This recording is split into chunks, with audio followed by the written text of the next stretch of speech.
Imaginez devoir nourrir votre famille toute une année, sans argent, sans marché régulier, sans frigo, sans réserve fiable, tout en travaillant pour votre Seigneur, pour l'Église et pour votre propre survie. C'était malheureusement quotidien à la table d'un paysan médiéval, où manger relevait autant de la contrainte que du système D. Il faut dire qu'au Moyen Âge, la majorité de la population européenne vit tout en bas du système social, à la base d'un édifice féodal profondément inégalitaire. La société est structurée autour de la possession de la terre, et ceux qui ne la possèdent pas dépendent directement de ceux qui en détiennent les droits. Les paysans, souvent serfs, selon les régions et les périodes, ne sont pas simplement des travailleurs agricoles, ils sont juridiquement liés à la terre qu'ils cultivent et donc au seigneur auquel cette terre appartient. Cette dépendance n'est pas abstraite, elle est encadrée par des règles précises, parfois scellées par un serment, qui engage le paysan à obéir, à travailler et à remplir un ensemble d'obligations dont il ne peut s'affranchir librement. Ils disposent en général de parcelles destinées à nourrir leur propre famille, mais cette autonomie reste très limitée. Une part importante de leur temps est consacrée aux corvées seigneuriales. Ces journées de travail imposées ne tiennent pas compte des contraintes agricoles du paysan. Elles peuvent tomber en pleine période de semaille, de moisson ou de fenaison, c'est-à-dire à des moments où chaque jour compte pour assurer la survie du foyer. Le calendrier agricole médiéval est strict, les saisons dictent le rythme de la vie et le moindre retard peut avoir des conséquences lourdes. Pourtant, le paysan doit parfois laisser ses propres champs pour labourer ceux du seigneur, rentrer son foin, réparer des chemins ou entretenir des bâtiments. Ce déséquilibre permanent fragilise l'alimentation des familles. À ces obligations s'ajoutent celles liées à l'Église. Dans de nombreuses régions, les paysans doivent fournir du travail ou des produits aux terres dépendant d'un monastère, d'une abbaye ou d'un évêché. La dîme, qui représente environ 1/10 de la production agricole, constitue l'un des prélèvements les plus lourds. Comme la monnaie circule peu dans les campagnes, elle est presque toujours payée en nature. Cela signifie concrètement que des sacs de grains, des gerbes, des légumes ou d'autres produits quittent le foyer pour être stockés dans des granges à dîmes. Une fois entreposés, ces produits ne sont pas toujours bien conservés. L'humidité, les rongeurs ou bien les insectes peuvent en dégrader une partie, mais pour le paysan, la perte est définitive. Chaque prélèvement réduit ce qui reste pour nourrir la famille ou pour préparer la prochaine saison agricole. Il faut manger sans compromettre l'avenir, un équilibre extrêmement fragile. Les chroniqueurs de la fin du Moyen Âge évoquent souvent cette accumulation d'obligations qui pèsent sur les campagnes. Labourer, moissonner, faucher, couper du bois, transporter des charges ou bien encore réparer des clôtures et répondre aux exigences du seigneur ou du clergé, tout cela s'additionne. Dans ce contexte, se nourrir correctement n'est jamais acquis. L'alimentation devient une préoccupation permanente. Il ne s'agit pas de bien manger, mais de manger assez, jour après jour, saison après saison. 3 repas et la peur hivernale. Très concrètement, une journée alimentaire paysanne commence souvent par un repas frugal. Le matin, avant de partir au champ, on consomme un morceau de pain rassis, parfois trempé dans un liquide chaud, de l'eau, de la légère ou un reste de potage. Ce n'est pas un moment de convivialité, mais une nécessité avant d'affronter une journée de travail physique. À midi, lorsque le travail le permet, le repas reste simple. Il est pris sur le lieu des champs ou à proximité de la maison. Là encore, le pain domine. Il est accompagné de légumes cuits, d'un peu de fromage lorsqu'il y en a, ou d'un reste de bouillon. La viande est rare dans ces repas ordinaires. Elle apparaît surtout lors de moments précis, après un abattage ou une fête. Le repas du soir est souvent le plus consistant parce qu'il permet de récupérer après l'effort. C'est à ce moment que le potage est réchauffé, enrichi de ce qui reste. La marmite devient le cœur de la maison. Elle symbolise à la fois la survie et la précarité, car son contenu dépend entièrement de ce que la famille a réussi à mettre de côté. La peur de manquer est omniprésente. Une mauvaise récolte, une pluie excessive, une sécheresse ou un hiver trop long peuvent suffire à déséquilibrer toute l'année suivante. Le grenier est scruté en permanence. On compte les sacs de grains, on calcule ce qui peut être consommé sans compromettre les semailles futures. Lorsque les réserves diminuent trop vite, on réduit volontairement les portions. Également, on allonge les soupes avec de l'eau on consomme des aliments moins appréciés, ce ne sont pas encore des famines, mais des périodes de tension alimentaire fréquentes et silencieuses qui ne laissent pas toujours de traces écrites, mais qui marquent durablement les corps. Animaux et viande. Contrairement à l'image d'un Moyen-Âge où les pauvres ne mangeraient jamais de viande, la réalité est plus nuancée. Les paysans consomment des produits animaux, mais cette consommation obéit à une logique de prudence et de survie à long terme. Chaque animal représente en effet un investissement. L'élever demande du temps, de la nourriture et de l'espace. L'abattre trop tôt ou sans nécessité peut ainsi déséquilibrer durablement l'économie du foyer. La viande n'est donc pas un plaisir quotidien, mais une ressource gérée avec attention. La plupart des familles possèdent quelques poules. Elles sont précieuses car elles fournissent des œufs de manière régulière. Abattre une poule signifie perdre cette production sur la durée. Cependant, lorsqu'une poule est consommée, rien n'est perdu. La viande est mangée, les os enrichissent les bouillons et les plumes peuvent même être récupérées pour le couchage ou l'artisanat. Les bovins occupent une place particulière. En effet, une vache est avant tout une source de lait et une force de travail. Tant qu'elle est utile, elle n'est pas abattue. Lorsqu'elle devient trop vieille ou trop faible, sa viande est consommée, souvent salée ou séchée. La peau est transformée en cuir, les os en outils ou en objet du quotidien. Mais l'animal central de l'alimentation paysanne reste le cochon. Peu exigeant, capable de se nourrir de déchets ou de ce qu'il trouve seul, il constitue une réserve sur pattes. Lors de l'abattage, tout est utilisé. La viande est consommée fraîche ou conservée, la graisse sert à la cuisson, le sang devient boudin. Les boyaux, quant à eux, servent aux saucisses.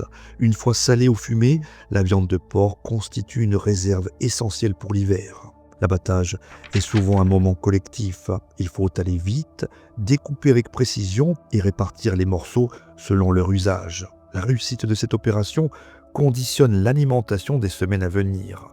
La perte d'un animal par maladie, accident ou vol est une catastrophe qui peut mettre en péril tout l'équilibre du foyer. Enfin, la chasse est strictement encadrée. En effet, dans de nombreux territoires, le gibier appartient au seigneur ou au roi. Le braconnage est donc sévèrement puni. En revanche, la capture de petits animaux, comme les lapins ou les lièvres, est parfois tolérée à l'aide de collets discrets. Dépendance au moulin et au four. Le pain reste la base de l'alimentation médiévale. Il représente l'essentiel de l'apport calorique quotidien. Le pain des plus modestes est sombre et dense, fabriqué à partir de seigle, d'orge ou d'avoine. Le froment, plus coûteux à produire, est réservé aux milieux aisés. La couleur du pain est donc un marqueur social visible. En période de disette, le grain est complété par des pois, des fèves et parfois des glands. Ces pains permettent de tenir, mais ils sont lourds, difficiles à digérer et peu agréables à consommer. Le pain dépend aussi d'infrastructures contrôlées par le seigneur. Le moulin et le four banal sont souvent obligatoires. Il faut payer pour y accéder, attendre son tour et subir parfois des pertes. Une cuisson ratée ou une mouture médiocre peuvent ainsi compromettre toute une semaine de nourriture. Pour accompagner les repas, les paysans boivent principalement de l'âle, du cidre ou bien encore de l'hydromel. L'eau est consommée lorsqu'elle provient d'une source jugée fiable. Là où elle est douteuse, une boisson faiblement alcoolisée est préférée, y compris par les enfants. L'âle comporte des calories supplémentaires et se brasse facilement à domicile. Jeûne et religion. La religion encadre fortement les habitudes alimentaires. Les jours de jeûne sont nombreux. Les mercredis, vendredis, samedis et les longues semaines du carême imposent des restrictions importantes. En théorie, viande, œufs et produits laitiers sont interdits. Dans la pratique, l'application varie selon les régions et les situations, mais le régime devient plus monotone. Pour les paysans soumis à un effort physique constant, ces périodes sont éprouvantes. Les repas sont parfois réduits à un seul par jour. Les légumes occupent alors une place centrale. Ils sont presque toujours consommés cuits, car la médecine médiévale se méfie du cru.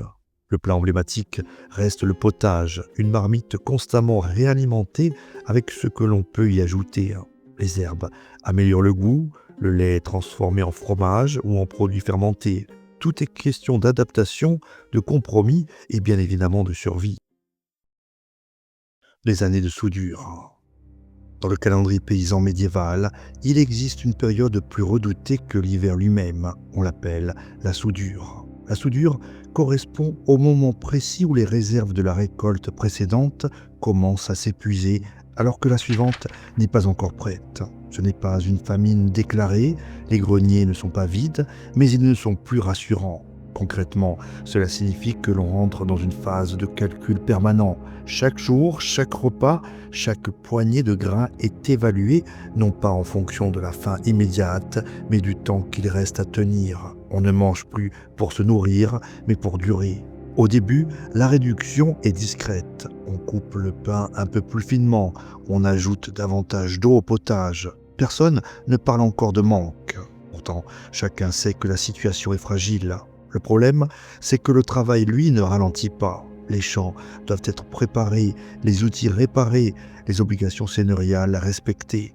Le corps continue à fournir le même effort alors que l'apport alimentaire diminue lentement mais sûrement. C'est là que la soudure devient éprouvante, non pas parce qu'elle affame brutalement, mais parce qu'elle use. Elle fatigue les corps avant même que la faim ne devienne visible.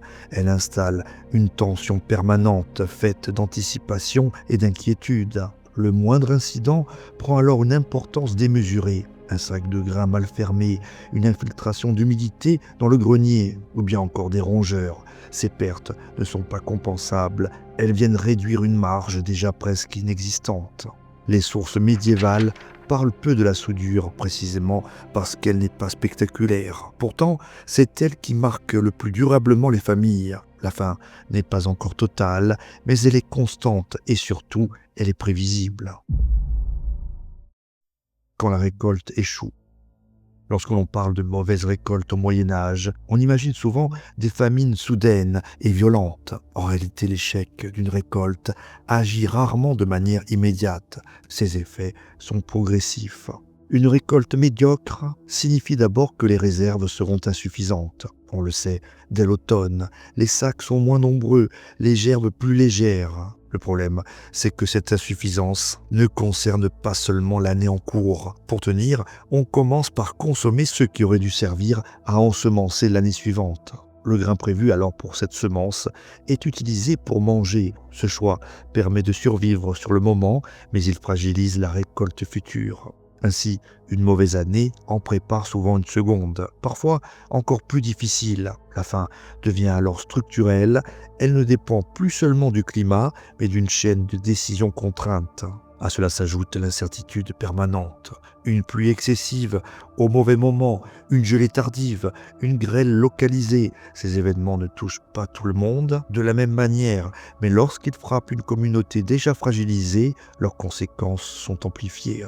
Dans ces situations, on observe un glissement progressif, les repas deviennent plus pauvres, plus tôt dans l'année. Les périodes de soudure s'allongent, ce qui devait être exceptionnel devient presque normal.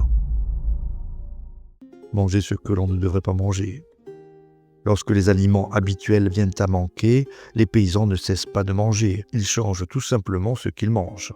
On se tourne alors vers des aliments de substitution, des racines, des herbes sauvages, des végétaux amers, parfois des farines de mauvaise qualité issues de grains abîmés ou mélangés à d'autres substances. Ces aliments ne sont pas inconnus, ils font partie d'un savoir empirique transmis de génération en génération. On sait ce qui peut être consommé sans danger immédiat, mais cela ne signifie pas que ces aliments nourrissent correctement. Ils remplissent l'estomac, certes, mais sans apporter l'énergie nécessaire au travail quotidien.